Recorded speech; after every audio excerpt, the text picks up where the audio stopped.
Hello students, physics in easy way में आपका स्वागत है। आज का हमारा क्लासिकल मैकेनिक्स का अगला टॉपिक है पॉइजन ब्रैकेट। तो कोई भी दो वेरिएबल्स ए एंड बी का जो अगर हमें पॉइजन ब्रैकेट लिखना है with respect to generalise position and generalise momentum. Generalise position की अगर हम बात करें तो ये सिंपली एक्स हो सकती है क्योंकि एक्स पोजीशन होता है।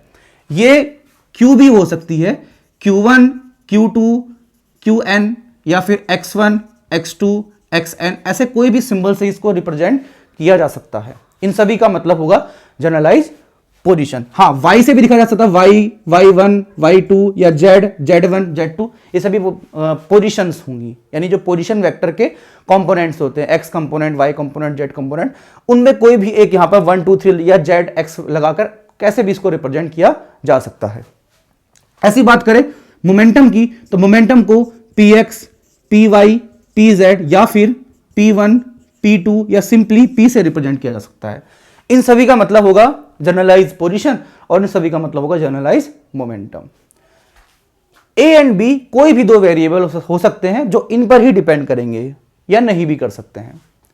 इनका अगर हमें पॉइजन ब्रैकेट लिखना है तो पहले हम डायनेमिक वेरिएबल जो हमारे पास ए है, इस ए का जनरलाइज पोजीशन के टर्म्स में पार्शियल डेरिवेटिव निकालेंगे, डॉट फिर बी का हम जनरलाइज मोमेंटम के टर्म में पार्शियल डेरिवेटिव निकालने वाले हैं, फिर माइनस लगा के इसको रिवर्स कर देंगे। रिवर्स करने का मतलब है यहां पर हमने ए का पोजीशन के टर्म में निकाला था, बी का मोमेंटम के टर्म में। अब यहां पर ए का मोमेंटम के टर्म में निकालेंगे और बी का पोजीशन के टर्म में पार्शियल डेरिवेटिव निकालकर हम सॉल्व कर देंगे, तो हमें मिल जाएगा पॉइजन ब्रैकेट।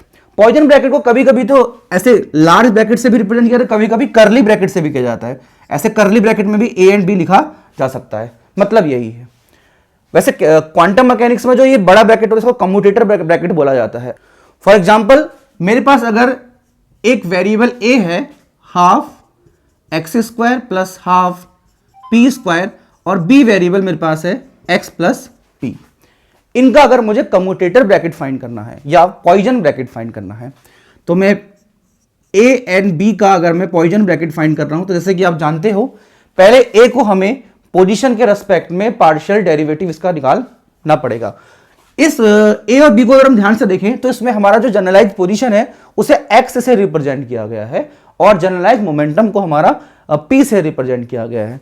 तो पहले ए का जो हमें डेरिवेटिव निकालना पड़ेगा वो विद रिस्पेक्ट टू एक्स निकालना पड़ेगा बिकॉज पोजीशन यहां पर हमारा एक्स है, फिर डॉट करना पड़ेगा, फिर बी का हमें डेरिवेटिव निकालना पड़ेगा with respect to P because second हम निकालते हैं मोमेंटम के टर्म में और मोमेंटम को यहां पी से ही रिप्रेजेंट किया गया है, फिर माइनस, फिर डेल, फिर ए लिखेंगे इसका कर देंगे पी के रिस्पेक्ट में और बी का कर देंगे एक्स के रिस्पेक्ट में। ये तो हमारा फॉर्मूला हो गया।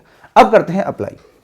तो ए और बी का जो कम्यूटेटर ब्रैकेट हमारा निकल के आएगा या पॉइजन ब्रैकेट जो हमारा निकल के आएगा, पॉइजन ब्रैकेट क्लासिकल मैकेनिक्स में बोलते हैं और क्वांटम मैकेनिक्स में कम्यूटेटर ब्रैकेट बोलते हैं। आगे आने वाले वीडियो में बताऊंगा मैं कि इन दोनों में क्या रिलेशन होता है। इस ए को अगर मैं x के टर्म में पार्शियली डिफरेंशिएट करूं तो ये वाले टर्म की वैल्यू 0 हो जाएगी बिकॉज इसमें x प्रेजेंट नहीं है। तो इसका जो अगर मैं पार्शियल डेरिवेटिव करूं तो 2 आगे आएगा, 2 से 2 कैंसिल हो जाएगा, सिर्फ बचने वाला मेरे पास x डॉट। इस b का अगर मैं मोमेंटम के टर्म में करूं तो ये वाला टर्म 0 हो जाएगा बिकॉज इसमें मोमेंटम प्रेजेंट नहीं है और इस वाले टर्म की वैल्यू 1 हो जाएगी, तो मेरे पास आएगा 1 माइनस। अब अगर मैं ए का करूं मोमेंटम के रेस्पेक्ट में तो मोमेंटम में ये टर्म है तो 2 आगे आएगा, 2 से 2 कट जाएगा, पी बचेगा, ये वाला टर्म 0 बिकॉज यहां पे मोमेंटम प्रेजेंट नहीं है, डॉट। अब जो बी वाला है इसका मुझे करना है एक्स के रेस्पेक्ट में, तो ये वाला टर्म 0 बिकॉज एक्स प्रेजेंट नहीं, ये वाला टर्म 1 हो जाएगा क्योंकि यहां पर एक्स प्रेजेंट है और एक्स की पावर है 1। तो इसका मेरे पास पॉइजन ब्रैकेट आ गया एक्स माइनस पी। लेकिन अगर आपका फॉर्मूले में एक से ज्यादा पोजीशंस हैं और एक से ज्यादा मोमेंटम है तो हमें इस समीशन वाले फॉर्मूले को यूज करना पड़ता है। अगर हमारे डायनेमिक वेरिएबल ए और बी में x1, x2 या फिर x एंड y ऐसे बहुत सारी पोजीशंस हैं या फिर मोमेंटम भी बहुत सारे हैं तो हमें हर एक पर्टिकुलर टर्म का निकालकर ये वाला पार्ट निकालकर, जैसे कि मान लो यहां पर 1 1 1 1 का निकाल के फिर 2 2 2 2 का निकाल के उनको सबको ऐड करना पड़ता है। फॉर एग्जांपल के लिए अगर मैं यहां पर इस वेरिएबल को चेंज कर दूं, मैं यहां लिख लेता हूं कि मेरे पास जो डायनामिक वेरिएबल वो है half x1 x2 plus half p1 P2 और मेरे पास डायनेमिक वैल्यू V मेरे पास है half x plus half x1 कर लो, इसे कर लो P1 प्लस ये कर दो हाफ x2 स्क्वायर। ऐसे मैंने कोई भी ये दो डायनेमिक वेरिएबल मान ली है, इनका मुझे commutator bracket poison bracket find करना है। तो अगर इसको हम ध्यान से देखें तो यहां पर हमें x1 x2 दो पोजीशंस दिखाई दे रही हैं, ऐसे ही हमें यहां पर P1 एंड P2 दो मोमेंटम भी दिखाई दे रहे हैं। तो इसका मतलब हमें पहले पॉइजन ब्रैकेट निकालना पड़ेगा 1 1 के लिए, फिर निकालना पड़ेगा 2 2 के लिए, और यहां पर जो सिग्मा लगा इसका मतलब हमें इनको ऐड करना पड़ेगा। यानी कि अगर मुझे पूछा जाए कि इसका पॉइजन ब्रैकेट फाइंड करो, तो पहले मुझे निकालना पड़ेगा del A upon del X dot del B upon del P minus del A upon del P dot del B upon del X, और ये 1 वाला हो जाएगा। यानी कि A का x1 के रेस्पेक्ट में डिफरेंशिएशन डॉट B का P1 के माइनस A का P1 के और B का x1 के। तो पहले 1 1 1 कर देंगे, फिर लगाएंगे हम प्लस का साइन, किसका साइन लगाएंगे, प्लस का साइन लगाएंगे। उसके बाद 2 2 वाले आएंगे, फिर 2 2 मतलब सेम फॉर्मूला रहेगा आपका del A upon del x2 dot del B upon del P2 minus del A upon del P2 dot del B upon del x2। तो पहले हमने 1 1 1 वालों को लिया, फिर आपने 2 2 2 वालों को लिया। अगर इसमें 3 होता तो फिर 3 वाला भी लेते, 4 होता तो 4 वाला भी लेते, अप टू n करते हैं ऐसा।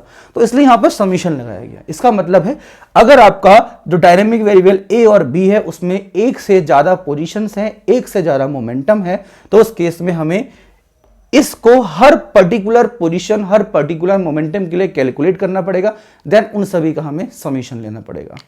अगर मैं इसको आगे सॉल्व करता हूं तो मुझे A और B का पॉइजन ब्रैकेट मिल जाएगा, जो कि तुम्हारा है, देखो पहले मुझे A को x1 के रेस्पेक्ट में पार्शियली डिफरेंशिएट करना है। तो x1 के रेस्पेक्ट में करूंगा तो मेरा बचेगा x2/2 डॉट, अगर मैं B को करूंगा P1 के रेस्पेक्ट में तो ये टर्म 0, ये टर्म 0, P1 का 1 हो जाएगा हाफ, माइनस अगर मैं A को करूंगा P1 के रेस्पेक्ट में तो P1 के तो आएगा P2/2 डॉट, अगर मैं B को करूंगा x1 के रेस्पेक्ट में तो मेरा हाफ आ जाएगा, बाकी किसी में x1 है तो 0 हो जाएंगे। ठीक है, अभी बेसिक ये डिफरेंशिएशन ये तो आपको आना ही चाहिए। ये पहला पार्ट हो गया, फिर प्लस लगाओगे, अभी वाला प्लस जो हो गया, फिर इसे कैलकुलेट करेंगे ये वाला। अब हम करेंगे A का x2 के रेस्पेक्ट में, तो जब हम A का x2 के रेस्पेक्ट में करेंगे तो बचेगा x1/2 डॉट, फिर B का करेंगे P2 के रेस्पेक्ट में, तो जब B का हम करेंगे P2 के रेस्पेक्ट में तो B में P2 तो है नहीं तो 0 आ जाएगा, क्योंकि B में P2 तो प्रेजेंट ही नहीं है, तो P2 के रेस्पेक्ट में डेरिवेटिव हो जाएगा 0। फिर है माइनस A का करेंगे P2 के रेस्पेक्ट में, तो A में P2 प्रेजेंट है तो आ जाएगा P2 का 1 हो जाएगा, तो P1/2 हो जाएगा, P1/2 हो जाएगा डॉट, फिर B का करेंगे x2 के रेस्पेक्ट में, B का जब हम करेंगे x2 के रेस्पेक्ट में तो 2 आगे आएगा, बचेगा x2। बस इसको सॉल्व कर लो सिंपली, ये हो जाएगा तुम्हारा x2/4 माइनस P2/4 प्लस जो 0 हो गया माइनस P1 x2/2। तो ये हमारा पॉइजन ब्रैकेट आ गया A और B का।